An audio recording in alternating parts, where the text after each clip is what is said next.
Bonjour, bienvenue pour cette nouvelle chronique de Morissette. Alors aujourd'hui, je reçois Sylvain Maresca qui va nous parler de son ouvrage De Nantes à Vienne, une femme sous l'occupation, paru aux éditions La Geste. Sylvain, bonjour. Bonjour. Merci d'avoir accepté notre invitation pour mon studio TV. Alors Sylvain, comme c'est la première fois que je te reçois, est-ce que tu peux dans un premier temps te présenter, voilà, nous parler de ce que tu fais, ton activité principale, secondaire? Eh bien, je suis retraité. Je fais partie d'une compagnie de théâtre qui s'appelle la compagnie Moradi, qui est installée dans le quartier du Breil. Je le dis parce que c'est directement en rapport avec le projet du livre. Et dans une vie antérieure, j'étais universitaire et professeur de sociologie à l'université de Nantes.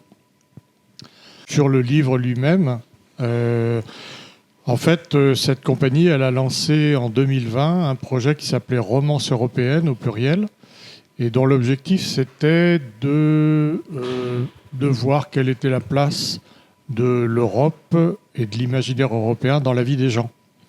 Moradi, c'est une compagnie qui fait des spectacles en lien direct avec les habitants du quartier. Mmh. Et donc, on a commencé par discuter de ces questions avec des gens du quartier. Et une femme qu'on connaît très bien, quand on lui a posé la question de l'Europe, elle a dit l'Europe, je ne vois pas du tout. Donc on lui a demandé, mais c'est quoi ton plus ancien souvenir de l'Europe? Et là, elle nous dit ma mère.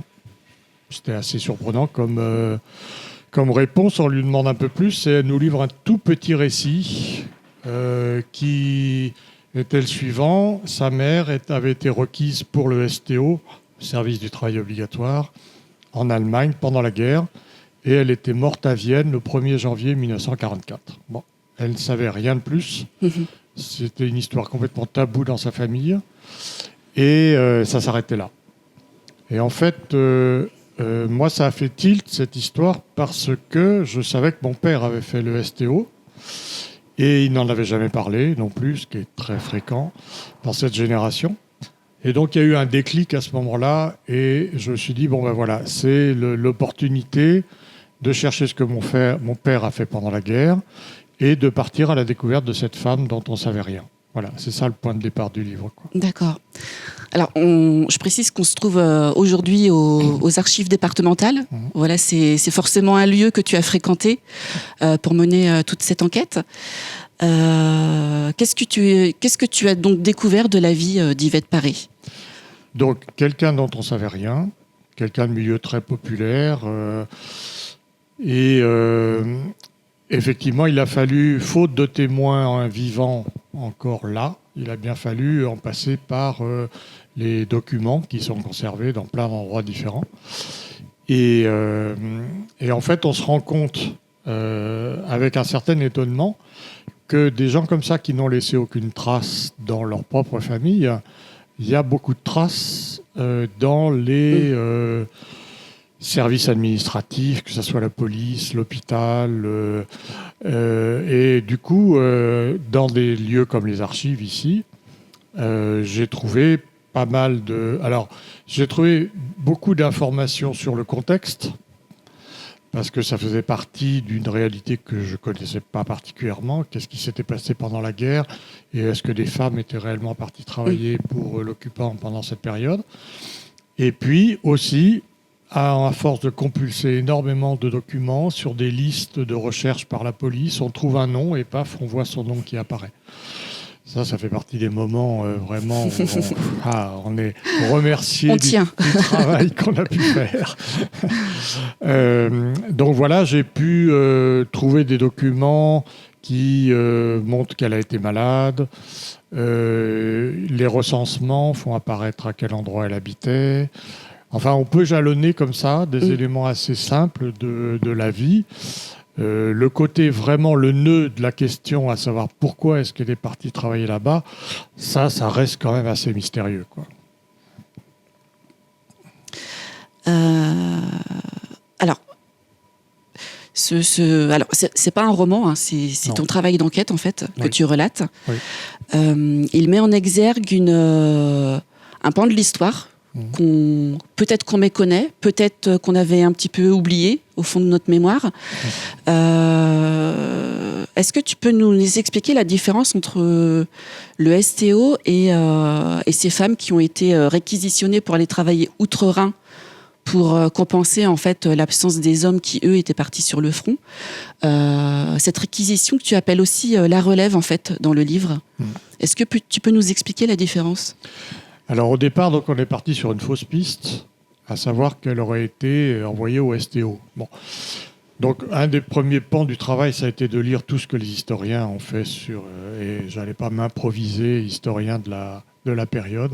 Il y a eu beaucoup de travaux, surtout à partir des années 2010, parce qu'en fait le STO, déjà, c'était un pan qui a été très peu abordé par les historiens, parce que c'était l'histoire de la résistance ou de la collaboration qui vraiment structurait les travaux d'historiens. Et en lisant ces travaux-là, je me suis d'abord rendu compte d'une chose, c'est qu'elle n'était pas partie pour le STO. Le STO, c'était uniquement pour les hommes. Donc, ça ne concernait pas les femmes. Bon, déjà, là, on avait éliminé tout un pan... il y avait des conditions à respecter au niveau de l'âge et aussi du cadre familial. Voilà, le STO, c'était finalement c'était ce qui allait tenir lieu de service militaire pour les classes 40-42 qui n'avaient pas été engagées dans la guerre dès le début des hostilités. Donc, ce n'était pas du STO. Donc, des femmes étaient parties. En fait, on a eu une chance à ce moment-là, c'est qu'en 2020 est paru le premier livre écrit par une historienne, Camille Fauroux, qui justement abordait ce phénomène des femmes parties travailler outre-Rhin. Et ces femmes qui étaient volontaires. Alors, juridiquement, elles étaient volontaires, puisque rien ne les obligeait à y aller. Alors après, volontaire à moitié, quoi. Dans beaucoup de cas, c'est tout simplement la nécessité économique qui les a poussés à le faire.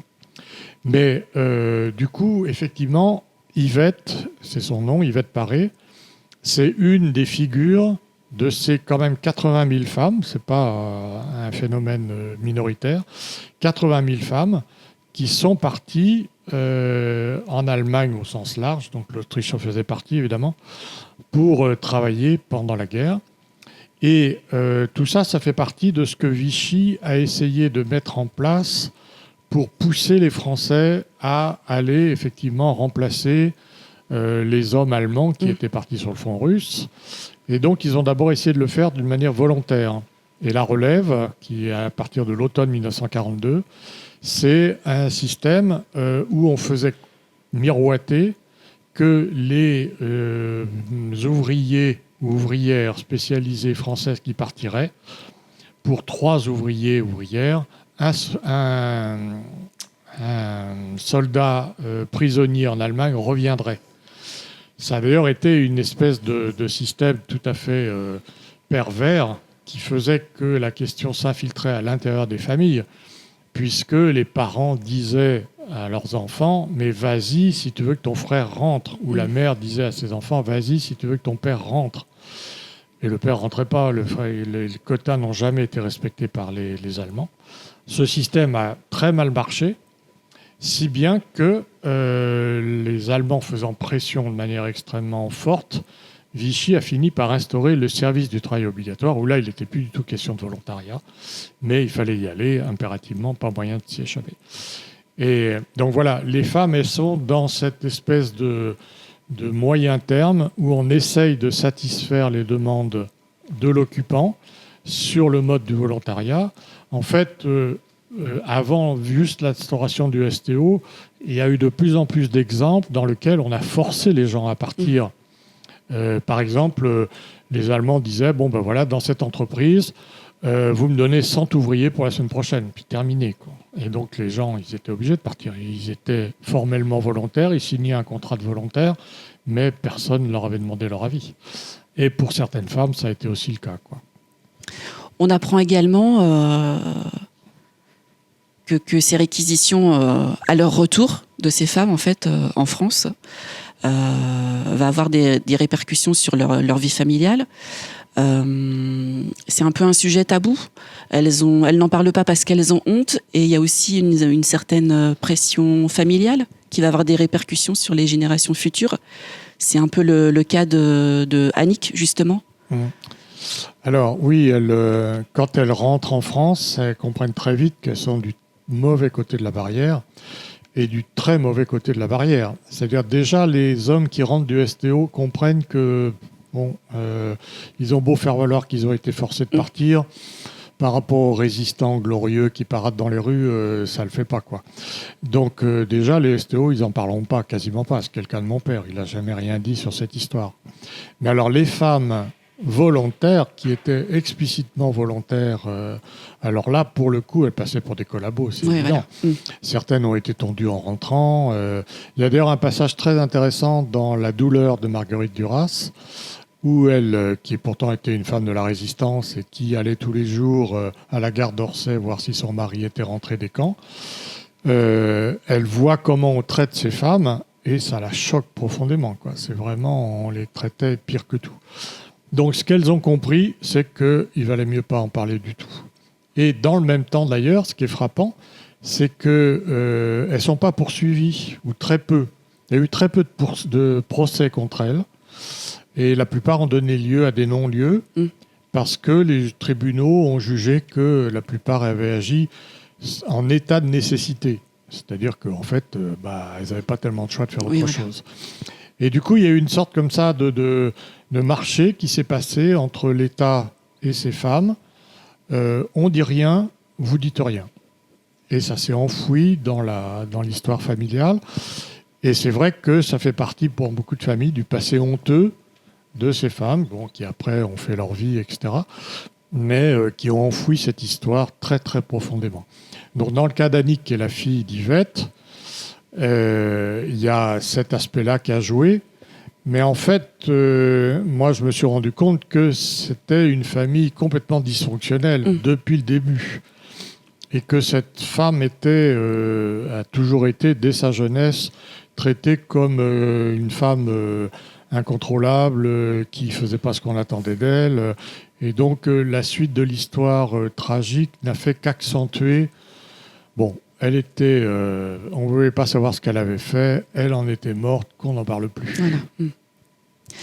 Est-ce que tu t'es retrouvé, au cours de ton enquête, est-ce que tu t'es retrouvé face à un mur? Est-ce que tu as pu avoir des réponses à toutes les questions? Ou est-ce qu'il demeure encore certaines zones d'ombre dans l'histoire de cette femme? Il demeure des zones d'ombre. Et d'ailleurs, j'ai effectivement voulu faire un livre purement documentaire. C'est-à-dire que je n'ai pas voulu combler ces zones d'ombre en recourant à la fiction. Oui. Ce qu'on voit dans pas mal d'ouvrages aujourd'hui où on restitue des vies de personnes de cette époque. Et comme il y a plein de trous, les trous sont ce qu'on appelle une biographie romancée. Voilà, avec soit un journal intime fictionnel. Bon, moi, je n'ai pas voulu. D'ailleurs, un des points qui est assez obsédant dans cette histoire, c'est que cette femme ne parle pas. Il n'y a pas un mot, il n'y a pas une trace écrite, rien, quoi. C'est une espèce de silence terrible qui s'est répercuté par la suite. Et donc oui, il y a des mystères qui demeurent. J'ai jamais réussi à trouver quand elle était partie réellement. Ces motivations, bon, je les devine, mais j'en ai pas de certitude complète. Et donc, il y a une période de sa vie qui échappe. Et d'ailleurs, c'est assez amusant parce que, au fond, entre le mois de mars 1943 et juin 1943, on ne sait pas trop qu'est-ce qui se passe, comment elle est partie, où, on ne sait pas. Mais en octobre 1943, la police la recherche. C'est-à-dire que même la police française a perdu sa trace, quoi. Et c'est une période aussi où on perdait beaucoup la trace des gens, quoi. Donc, qu'on n'ait pas retrouvé explicitement son parcours dans tous les aspects, c'est pas très étonnant, quoi. Est-ce que cette expérience t'a donné envie de poursuivre dans le travail d'enquête? Oui, c'est-à-dire que dans l'idée de départ, comme je l'ai dit tout à l'heure, il y avait l'envie que ce travail-là relance ou lance l'investigation que moi je voulais faire sur ce que mon père a fait réellement pendant la guerre. Et donc j'ai effectivement cherché beaucoup de renseignements sur ce que mon père a fait effectivement pendant la guerre, ce qui n'est pas non plus si facile que ça à trouver. Et puis en fait, ce qui s'est passé, très souvent, on cherche dans les archives, etc. Et puis il y a d'autres portes qui s'ouvrent. Et en cherchant des éléments sur tout ça, je me suis rendu compte que mon père n'avait jamais connu sa mère.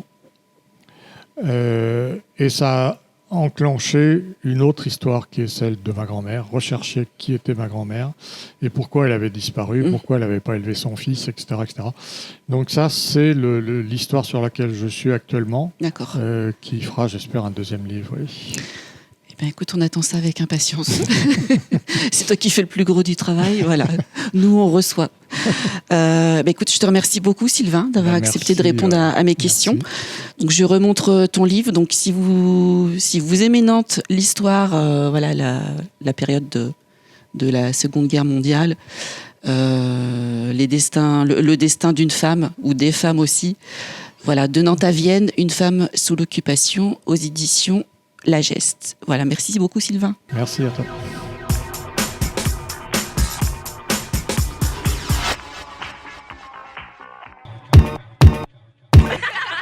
Yeah.